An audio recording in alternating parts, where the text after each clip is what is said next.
ظفر آوان یہ کامنٹ کرتے ہیں، اگر تیسری اور چوتھی رکعت میں جانتے ہوئے بھی سورہ فاتحہ کے بعد سورت ملا لی تو کیا گناہ ہے اور کیا پھر بھی نماز ہو جائے گی؟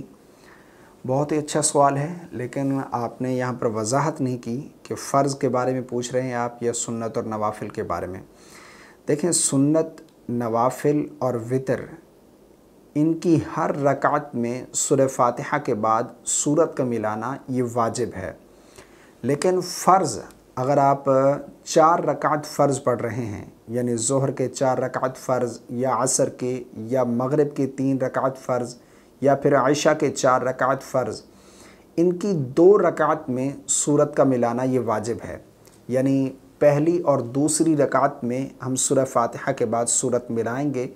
تیسری اور چوتھی رکعت میں، فرض کی بات کر رہا ہوں میں،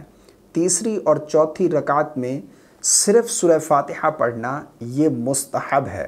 اس کے ساتھ سورت نہیں ملائیں گے۔ لیکن اگر کوئی جان بوجھ کر سورہ فاتحہ کے بعد فرض میں سورت ملا لیتا ہے،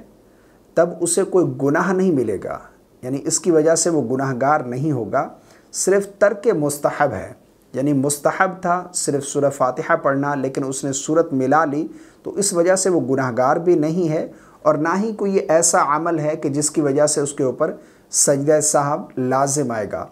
بغیر سجدہ سہو کی اس کی نماز بھی ہو جائے گی، اگرچہ اس نے جان بوجھ کر ہی کیوں نہ کیا اس طرح،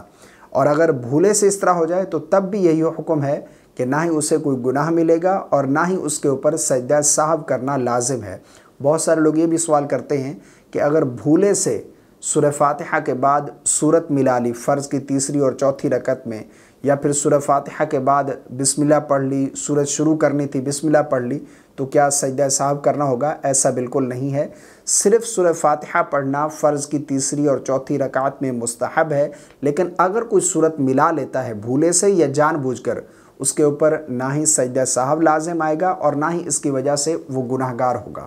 مجھے امید ہے آپ کو میری بات سمجھ آ گئی ہوگی۔ اللہ تعالی ہم سب کو صحیح دین سمجھنے کی توفیق عطا فرمائے۔